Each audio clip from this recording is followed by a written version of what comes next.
Himmatnagar B division police સ્ટેશનમાં બે મોટરસાયકલનો ચોરીનો ભેદ હિંમતનગર બી ડિવિઝન પોલીસે ઉકેલ્યો।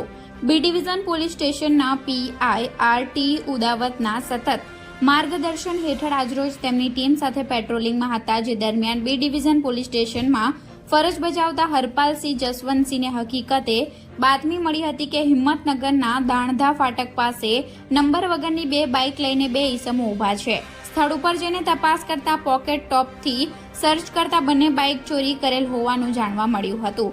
વધુ પૂછપરછ માટે આરોપીને પોલીસ સ્ટેશન લાવી કડકાઈથી પૂછતાછ કરતા બંને બાઇક હિંમતનગરના અલગ અલગ વિસ્તારમાંથી ચોરી કરી હોવાનું કબૂલાત કરી હતી અને પોલીસે આરોપીને પકડી ગુનો નોંધી આગળની વધુ તપાસ હાથ ધરી હતી।